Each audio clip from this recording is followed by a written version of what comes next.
तो दोस्तों आज के वीडियो में आप लोगों को मैं बताता हूँ कि अनाज के रेट किस तरह से डिसाइड करते हैं रिटेल में जब सेलिंग करते हैं हम लोग। तो मैं आप लोगों को एग्जांपल के साथ बताता हूँ, जैसे कि तुअर की दाल 109 रुपये तो हम उसे 120 रुपये बेचेंगे। अगर कोई 5 किलो लेता है तो 118 रुपये, उससे कम नहीं करने वाला। मैं 7-8 रुपये में धंधा होता है उसका। जैसे गेहूँ की बात करें तो 35 का गेहूँ आया तो 40 रुपये बेचेंगे, 50 पैसे भाड़ा लग जाता है, तो ऑलमोस्ट 4 रुपये किलो का बस्ता है। उसमें पन्नी पकड़ के 3 रुपये किलो के आसपास बस्ता है, जो कि सफिशेंट होता है गेहूँ में, क्योंकि 10 किलो कोई लेता है तो 30 रुपये बचते हैं। 30 रुपये का अमाउंट होता है हमारे लिए। तो इस तरह से करते हैं। जैसे बाजरा है 30 का आता है, 35-36 रुपये बेचते हैं। जवारी 38 की आती है, 45 रुपये से। उसमें पन्नी की भी कॉस्टिंग है, सब कुछ है, बिजली बिल सब समझिए आप लोग, ठीक है। इस तरह से हम लोग निकालते हैं अनाजों के रेट। दाल आ गई, मूंग दाल हो गई, सेम 10-15 रुपये रख के ही बेचते हैं किलो में।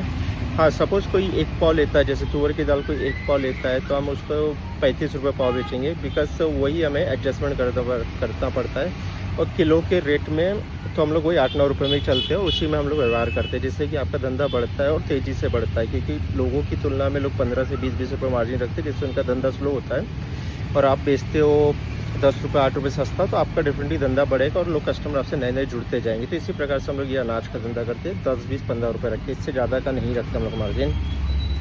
और शक्कर में से हम चले जाएंगे तो 1 रुपये का मार्जिन भी नहीं होता है, 50 पैसे 60 पैसे का भी मार्जिन नहीं होता है। ये समझ के चलिए, वो जो रेट आया वो रेट जाता है। तेल भी सेम जो रेट आया वही रेट जाता है। इस प्रकार से बिजनेस होता है अनाज के धंधे में।